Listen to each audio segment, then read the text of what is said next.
लड़कियों को डॉल बहुत पसंद आती है।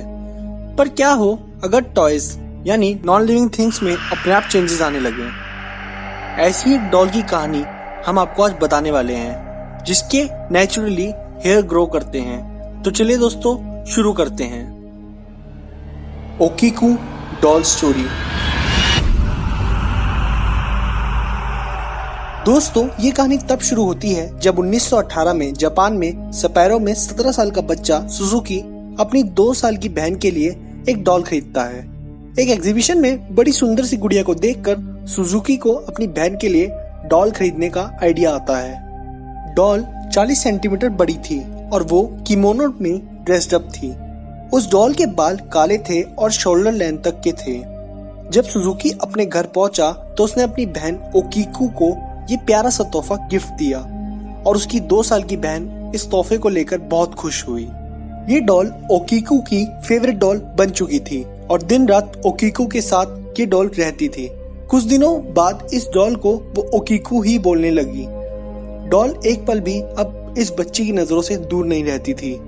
पर एक दिन 1919 में ओकीकू को बहुत तेज फीवर हुआ और वो मर गई। बहुत बड़ा झटका था ओकीकू की फैमिली के लिए क्योंकि वो महज 3 साल की ही थी। डॉल को भी ओकीकू के साथ ही गाड़ना था पर किसी कारण से वो डॉल बाहर रह गई। घर वालों के लिए याद में ओकीकू की सिर्फ आखिरी निशानी ये डॉल थी और इस डॉल को भी ओकीकू अपने नाम से बुलाया करती थी। इसलिए घर वालों ने इस डॉल को अपने पास ओकीकू की याद में रख लिया।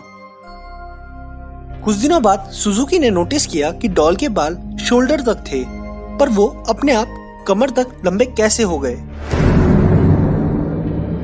घर वालों को भी ये बात बहुत अजीब लग रही थी। घर वालों को लग रहा था कि शायद ये एक भ्रम है, इसलिए उन्होंने डॉल के बाल शोल्डर लेंथ तक काट दिए और फिर कुछ दिन इंतजार किया और कुछ दिन बाद इस डॉल के बाल अपने आप फिर बढ़ गए।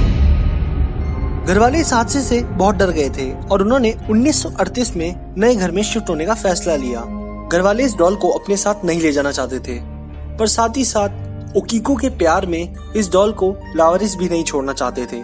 इसलिए उन्होंने इस डॉल को मेनेंजी टेम्पल में छोड़ दिया और प्रीस्ट को सारी बात बता दी।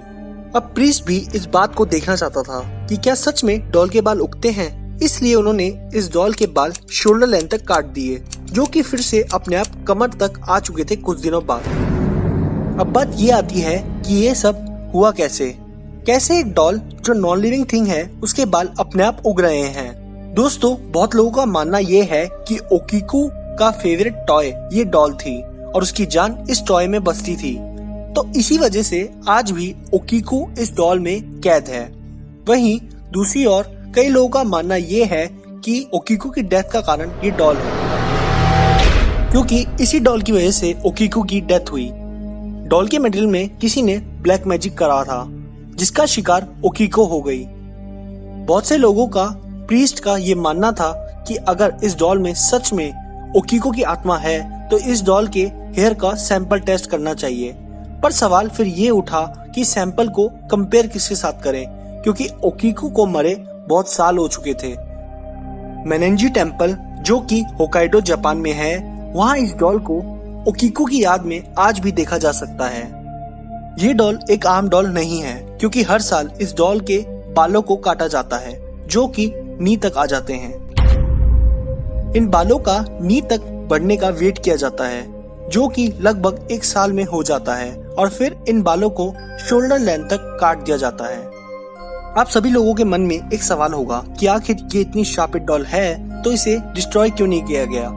दोस्तों आप सभी लोगों को बता दे, ओकीकू डॉल की कहानी विकिपीडिया पर भी पोस्टेड है और इस डॉल ने आज तक किसी को हार्म नहीं पहुंचाया और ओकीकू की डेथ को सिर्फ एक इत्तेफाक माना गया।